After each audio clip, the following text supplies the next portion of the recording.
the first things first, anybody listening has never heard this title or phrase before. What is a biblical Unitarian? Well, I like to use pictures here. So the one here on my left with the blue, with the yellow head, that would be a representative of the Father, Yahweh. He is Yahweh alone. The mediator between Yahweh, the Father, and between us and Yahweh is the mediator, the human Messiah. The key there is that he's human.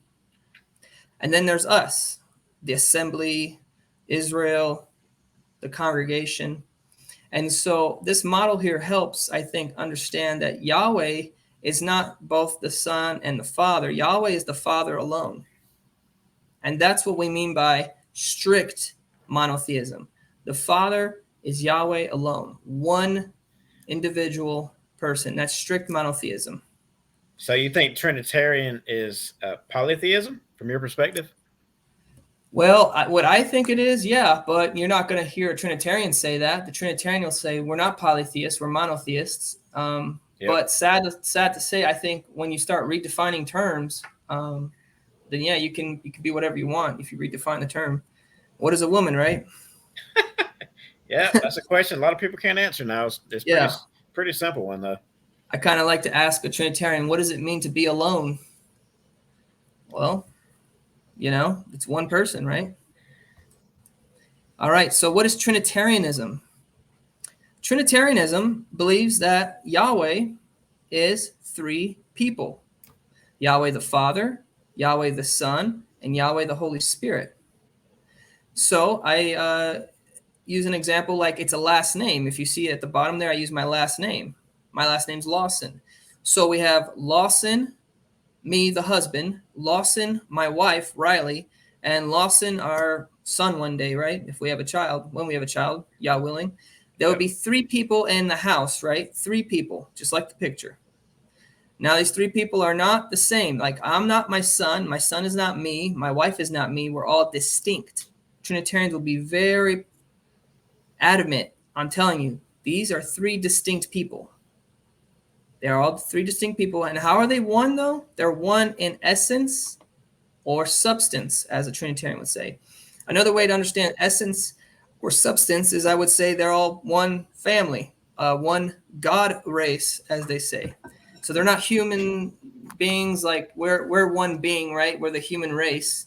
The Yahweh being, the Yahweh essence, is this other quote-unquote race, right?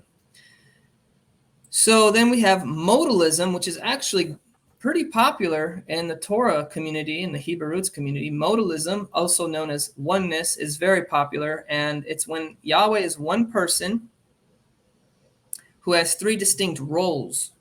So they agree with us in the sense that Yahweh is one person. So we agree on that part. The only part is they want Yeshua to be that one person.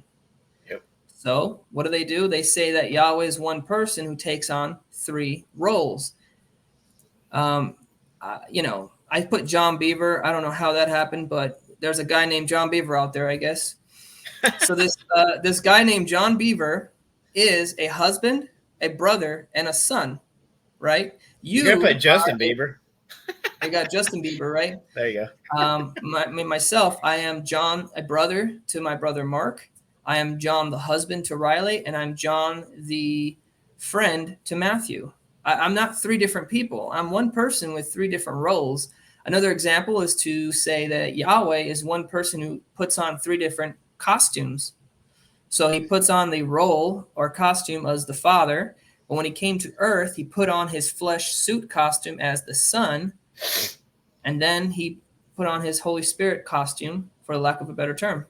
And so I'm over-explaining it to make sure people don't get these three mixed up. And if anybody needs me to go back to explaining these three, I will gladly do it because this is so important.